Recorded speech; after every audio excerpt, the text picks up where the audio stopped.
A questão da expulsão do deputado federal Deltan Dallagnol continua dando repercussão no Congresso Nacional. Talvez seja um dos casos mais escandalosos de perseguição política que o Brasil já viu. Mas dá uma olhada. O ex-presidente e atual senador General Mourão pediu ao Congresso que haja uma interdição imediata da cassação de Dallagnol. O senador Hamilton Mourão, que é do Republicanos do Rio Grande do Sul, pediu a imediata interdição do processo de cassação do deputado federal e ex-procurador da Operação Lava Jato, Deltan Dallagnol. Por unanimidade, o Tribunal Superior cassou, na noite de terça-feira, a validade do registro de candidatura. O pedido de Mourão foi formalizado ao presidente do Congresso Nacional, Pacheco, depois de discurso no plenário do Senado Federal. O ex-vice-presidente afirmou existir uma perseguição aos magistrados, que desvendaram o maior caso de corrupção encomendada pelo desejo de vingança nua e crua do próprio presidente da República.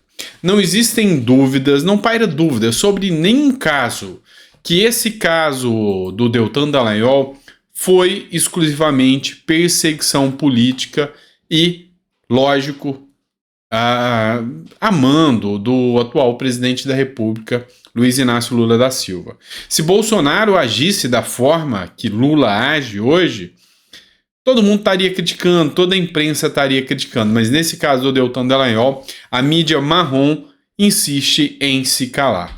Olha só, também, ainda de acordo com Metrópolis, um aliado colocou cartaz em gabinete de Dallagnol escrito 344 mil vozes caladas. E é realmente isso que representa a cassação do Deltan Dallagnol. Deputado cassado pelo Tribunal Superior Eleitoral, que é o Deltan Dallagnol, entrou em seu gabinete no início da tarde dessa quarta-feira, onde prepara uma contraofensiva à perda do mandato. Enquanto isso, um assessor parlamentar do aliado, Gustavo Gaia, colocou um cartaz na porta do escritório do lavajatista. 344 mil vozes caladas. Eu só posso parabenizar o Gustavo Gaia por essa coragem, por ter responsabilidade de fazer o que é certo e colocar o que foi que aconteceu. Pessoas não eleitas tirando alguém eleito por vingança. O ministro da Justiça, que é o Flávio Dino, fez uma postagem onde citou um trecho bíblico falando que a justiça pode esperar, demorar um pouco, mas ela sempre vem. Isso não é justiça, isso é vingança. Eles mudam o contexto até da palavra bíblica. Para começo de conversa, um comunista falando da Bíblia, já começa a hipocrisia por aí. Então, realmente foram 344 mil vozes caladas, tiradas, graças à sanha autoritária de ministros do TSE. O deputado federal Kim Kataguiri também fez a sua manifestação e escreveu o seguinte: a cassação do deputado Deltan Dallagnol é um absurdo. Não tem outro nome, é perseguição política. É o retrato de um país que pune quem combate a corrupção e tem como presidente um sujeito que liderou o governo mais corrupto da história do país. É o poste mijando no cachorro. Não tem nem o que falar, essa é a realidade dos fatos. Agora, é importante que vocês vejam que essa sanha autoritária não acabou. Houve uma entrevista do UOL onde comentaristas falaram sobre o caso Deltan Dallagnol.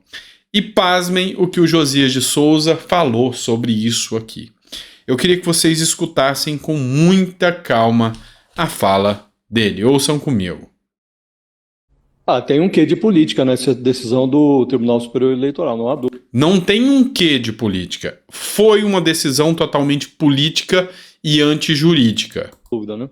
Com uma ingenuidade de debutantes, personagens como o Deltan Dallagnol e o Sérgio Moro, eles não notaram que quem migra de uma força-tarefa como a Lava Jato para a política torna-se presumidamente culpado até que prove ser influente. E, no momento, a única influência que essa dupla exerce em Brasília é a inspiração punitiva. E o Tribunal Superior Eleitoral utilizou padrões lavajatistas nessa sessão em que estrangulou o mandato do Deltan Dallagnol. Esse placar unânime, os rigores da sentença deixaram uma impressão de que sobrou corda, Fabiola, para a próxima forca. O Sérgio Moro está dividindo agora a fila do patíbulo com o próprio Bolsonaro. O Bolsonaro está prestes a ser julgado num pedido de inelegibilidade que corre contra ele. E o Moro também está na fila que corre contra ele no Tribunal Regional Eleitoral do Paraná, a caminho, portanto, do TSE em Brasília, um pedido de cassação. É absurdo como esse pessoal da esquerda tem a coragem de banalizar uma perseguição política que acontece em um país. Vamos lá, eles falam com todas as letras. Foi perseguição política, teve um quê de perseguição política, e agora o próximo alvo é o Moro. O próximo alvo será o Sérgio Moro. Falam isso e nem ficam vermelhos de vergonha. Nem ficam vermelhos de vergonha.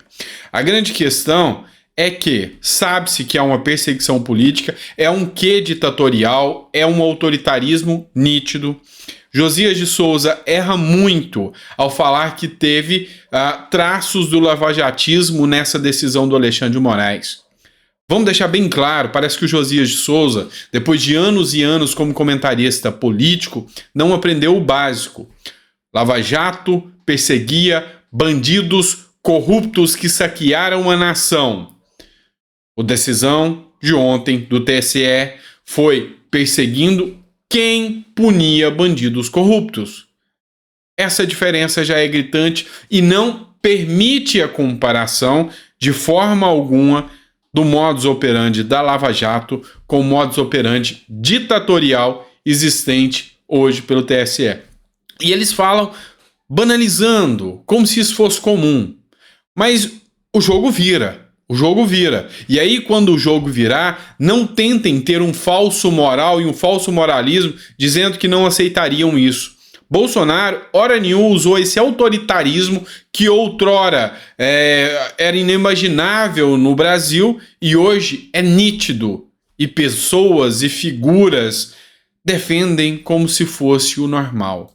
Aí, agora, é onde você começa a perceber a moral ou a imoralidade das pessoas que defendem esse tipo de pauta e de postura. Exemplo, Janones, que zombou e ameaçou a candidatura do Sérgio Moro, falou que o próximo é o Sérgio Moro. Isso não é normal, isso é vergonhoso, isso é uma sanha que não pode acontecer. Já existe movimentos dizendo que o povo vai para as ruas no domingo em prol de Dallagnol. É o mais do que justo, direito e a liberdade de manifestação.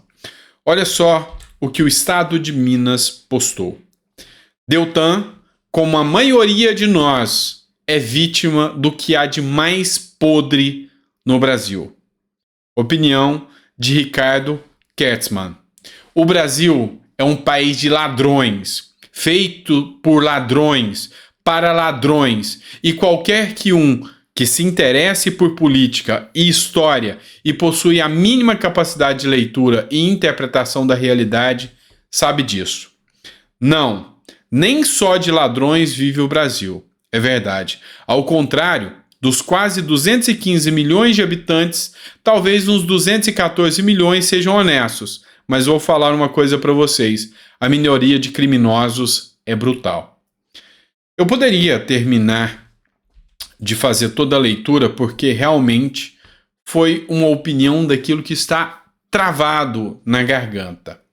Mas eu vou dizer para vocês, desse 1 milhão de ladrões que eles estão falando aqui, se instauraram no poder, se instauraram nos tribunais, se instauraram na política, se instauraram na presidência, e agora qualquer um que ouse enfrentar o Alibaba e os 40 ladrões vai cair, vai ser punido.